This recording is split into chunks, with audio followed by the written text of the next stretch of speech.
Welcome to A Slice of Bacon with Matt Bacon, a podcast about movies. It's April 13th, 2016, and today I discussed the Doctor Strange teaser, confirmation of a Ben Affleck directed Batman film, the Hanna-Barbera cinematic universe, the title from the proposed 21 Jump Street Men in Black crossover, and a brief look at what's coming to theaters this weekend. But before I begin, if you enjoy listening to this show, be sure to like it on Facebook. Just search A Slice of Bacon Podcast or visit facebook.com/ASOB podcast. Not only will you know when I update the latest episode, but you also get amazing Matt Bacon commentary, and I have some updates in store for the next week. So please follow us on Facebook. Also, subscribe to A Slice of Bacon on iTunes, and when you're done, rate and review this podcast. Preferably a high rating, but every rating helps my show get noticed and onto the iTunes charts. Finally, I'm always looking for your listener questions. You can leave questions one of two ways. Tweet me at bacon-related pun with the hashtag ASOB, or if 140 characters just isn't cutting it, you can send me an email at asliceofbaconpod@gmail.com. I'm looking forward to hearing from you. Now on to today's news. Last night, Benedict Cumberbatch appeared on Jimmy Kimmel Live to premiere the new teaser trailer from Marvel's Doctor Strange. Not only did the teaser give us a taste of story and acting, it also introduced us to the mysticism the MCU has so far been lacking.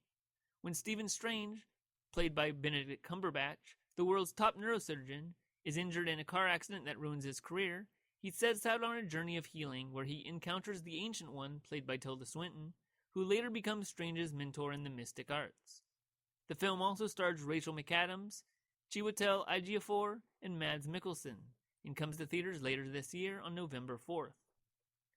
Now, I will say right off the bat that Marvel's biggest strength in all their movies is their casting. Robert Downey Jr. was the perfect Iron Man, Chris Evans was the perfect Captain America, Paul Rudd was the perfect Ant-Man. Even my least favorite films, the Thor series, have a good cast. I've never really been big on the Thor character, just because of the subject matter, but I think that Hemsworth has been great in the role of Thor. And I also love Cumberbatch. He was good in The Imitation Game. It wasn't a great movie, but I thought he did a good job there. He's great in Sherlock, and he's been great in the other roles that he's had. He was a highlight in Zoolander 2, which was a film that was not very good, but I thought he did the best he could with what he had. And even more so, I love Tilda Swinton. She is phenomenal. She was great in the Grand Budapest Hotel. She was great in Hail Caesar earlier this year. Every role she does, I get a huge smile on my face just by seeing her. And that's two of the reasons why I'm really interested in this movie, and I was interested in this movie way ahead of time. This teaser was going to have to be extremely terrible for me to watch and say, you know what, I think I'm going to skip this film. But let's be honest, the teaser was great. While there wasn't much action, and while I didn't really understand the voiceovers too much, I thought what we saw was pretty good. You get a good sense of what the character is. The first half was dedicated to showing that, he gets in a car accident, he can't perform surgery, so he goes on a quest. And then the second half was more of a trippy, hey, look what we're going to be doing in this film kind of thing. You get a brief look at each person in the cast: Mads Mikkelsen, Chiwetel Ejiofor as I don't know his character's name. I'm not very familiar with the comics, but you get a good sense of what each of those characters' roles in the film is going to be a little bit. But this teaser is here to introduce the character to the world, not to sell the movie itself. And I think the teaser sells the character. You get a sense of the weirdness that's going to happen, but you also get a sense of how grounded this film is going to be. It's very different from the Marvel Universe thus far. Other than the Avengers movies and a little bit of the Vision, you haven't gotten magic in the real world. They've been starting to do it more and more, but Doctor Strange seems to be the big door opening into the mystical world of the MCU. So I can't wait to see this teaser on the big screen with Captain America Civil War next month, and I really can't wait to see a full trailer that shows us more of this story. For the next piece of news, yesterday during Warner Brothers' presentation at CinemaCon, the official convention of the National Association of Theater Owners, also known as NATO, in Las Vegas, it was finally confirmed that Ben Affleck will be directing and starring in the standalone Batman film. Now, this really isn't news because I've said this a few times on the podcast and many news outlets have predicted this. Batman was always going to be directed by Ben Affleck. They would not have hired Ben Affleck if they did not plan on making him be a huge filmmaking part of this cinematic universe. Now, would this announcement have come later if Batman v Superman would have been a huge hit? Probably. But Warner Brothers is trying to save face right now and get people still interested in this universe they're creating. That's why this announcement happened when it did. And I am very interested. I've said this several times. I think it's going to be great. We've never seen a superhero film directed by the actor playing the superhero. So, and we know that Ben Affleck is a great director. We've seen that in Argo. We've seen that in The Town, and we're going to see that next year in Live by Night. One thing, don't let Snyder near the script. Give it to Affleck, give it to his writers, and this will be a great film. It's finally nice to have confirmation that this is happening, but as I've said, we knew this was going to happen for a couple of weeks. Also during the Warner Brothers presentation, it was announced that a brand new Hanna-Barbera cinematic universe would be established with the release of a brand new Scooby-Doo movie in 2018 titled Scoob. And that is capital S period, capital C period, capital O period, capital O period, B period. Yes, it is Scoob. The movie will be produced by Warner Brothers Animation, but aside from concept art of Scooby and Friends among other Hanna-Barbera characters, further information was not disclosed. My big reaction to this is, what in the hell? This is the weirdest idea, and while I am not opposed to a new Scooby-Doo movie, the idea of a cinematic universe of Hanna-Barbera characters is just, it baffles me. I mean, it makes sense seeing as Hanna-Barbera also owns the Flintstones and Jetsons, and once upon a time there was a Flintstones-Jetsons crossover. But the fact that they needed to announce that this was a Hanna-Barbera cinematic universe was just weird. Why does everything need to be tied together? Especially something like Scooby-Doo. I watched Scooby-Doo when I was a kid. I watched the weird spin-offs of Scooby-Doo when I was a kid.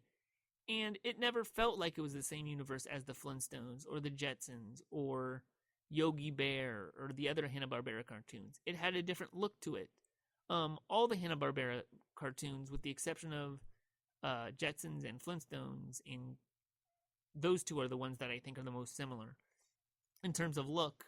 They all felt different, and I think forcing them to be in the same world is going to homogenize them in a way that is going to make them all suffer. That said, I'm interested to see what this Scooby-Doo movie is like. Are they going to do traditional animation, or is this going to be CGI? Because we have never seen a CGI Scooby-Doo movie. So I am very interested if that's the case. Now, another studio with a presentation at CinemaCon yesterday was Sony. Not only did they release the title and logo for Spider-Man Homecoming, but they finally gave us more information on the 21 Jump Street Men in Black crossover leaked last year. Not only is it still very real and going to be directed by James Bobin, but it now has an equally real title, MIB 23. While a green light still hasn't happened, Channing Tatum and Jonah Hill are slated to return, though Will Smith and Tommy Lee Jones aren't, and a script has already been written. The studio wishes to begin filming in June. Now, on the surface, I think this is an extremely clever idea. 21 Jump Street and 22 Jump Street were better than they had any right being. Honestly, I've never been a big fan of Channing Tatum, but in these films, I think he's funny. Same goes for Jonah Hill. I think that these films have been good for them, and it's going to be interesting to see Sony try to bring them into a science fiction story. That said, I would like them to try to get Tommy Lee Jones and Will Smith back. I know they're old, and I know Men in Black 3 wasn't a huge hit, but they are Men in Black. Having another stand-in for them is just kind of makes the, I guess, crossover pointless. I get that they're probably trying to do a reboot of Men in Black and give it to a younger audience, change it up a bit, but I still think Will Smith and Tommy Lee Jones need to hand over the reins themselves. I really want to like this idea. I really, really want to, but I am very hesitant. It feels like it might be a cash grab. It feels like this could just be a huge flop. I hope it isn't. I hope it works out, and I hope it honestly brings back the Men in Black movies, because I thought those were very clever. At least their ideas were clever. The films, they were okay. Finally, it's Wednesday, and that means it's time to take a brief look at this week's new releases. This week, there are 3. Barbershop The Next Cut, Criminal, and The Jungle Book. In Barbershop The Next Cut, Calvin, played by Ice Cube, Eddie, played by Cedric the Entertainer, and the rest of the gang must work together to save their shop and their neighborhood from trigger-happy gang members that roam the streets. This film is directed by Malcolm D. Lee and also stars Anthony Anderson, Eve, Nicki Minaj, J.B. Smoove, and Common. In Criminal, the memories and skills of deceased CIA agent Bill Pope, played by Ryan Reynolds, are implanted into gruff convict Jericho Stewart, played by Kevin Costner, in order to finish an incomplete mission. This film is directed by Ariel Vroman and also stars Gary Oldman, Tommy Lee Jones, and Gal Gadot. Finally, The Jungle Book.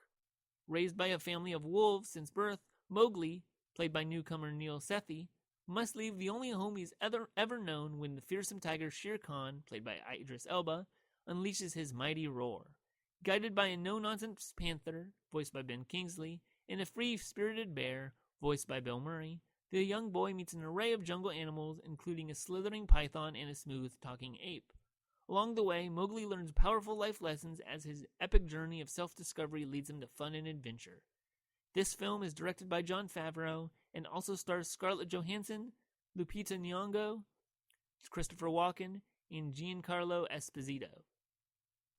Now, of these 3 movies, in order of interest, most interested to least interested, it is The Jungle Book in first, Barbershop in second, and Criminal in third.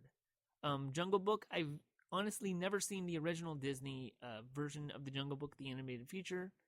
I know that's basically crazy, seeing as I love Disney movies, and I love Pixar, and I love Walt Disney, and I love all that, but I've never seen The Jungle Book.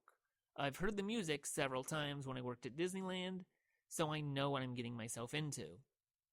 I'm very interested in this film, mostly because of 2 things. One is Jon Favreau, and 2 is the CGI in this film. The only thing real in these films is the kid Neil Sethi. Everything else is created from nothing. This film was filmed in LA, in a sound studio in LA. So I'm very interested to see what this new technology has. It could be just as revolutionary as Avatar was, but I'm thinking it's going to be way more enjoyable than Avatar was. Also, it has one of my favorite actors, Christopher Walken, doing a voice. I hear he also has a musical number. I'm interested in seeing how that pans out. Just overall, I'm interested. I've heard nothing but good things. It has 100% on Rotten Tomatoes, which, yeah, I know, that doesn't mean the movie's going to be great and the best ever, but it does mean that it's probably not going to make me bored. Barbershop, I've seen the other 2 Barbershops, and while they're not the best films, they're not Oscar winners, they're very funny. They're very enjoyable. Ice Cube is at his most enjoyable in those films. So is Cedric the Entertainer. So is everybody. This is Anthony Anderson at his best in those past Barbershop films. And I think this one's going to be fine. It's probably not going to get amazing reviews because I have a feeling that it's going to put jokes in front of story. And that's fine. These films are made for a certain audience, and they obviously know this, and they are going for jokes, and they know what they want. Ice Cube knows what he's doing. I'm just jabbering now. I think Barbershop is going to be funny. I want to see that film. If not in theaters, I'm at least going to rent it on Redbox. Uh, there we go. As for Criminal, I have no desire to see this film whatsoever. Kevin Costner doesn't look fun. Ryan Reynolds looks like he's going to be in this film hardly at all. Tommy Lee Jones looks to be playing gruff. Gary Oldman looks to be playing gruff. Gal Gadot, I haven't seen much of her in the film. They say she's in the film. She might not even be in this film that much. They're just probably using her as a way to get people into the theater because of Wonder Woman. But I haven't seen anything from this movie that makes me go, ooh, I gotta see this. So unless I'm not planning on reviewing this film, so I'm probably not going to see it in theaters. I know I'm not going to see it anytime soon if I see it in theaters, and there's just nothing that interests me whatsoever about this film. The reviews are terrible as well, so there we go. So those are Wednesday's films. I'll be back on Friday to talk about more news and to predict the weekend's box office results. See you then. Adios.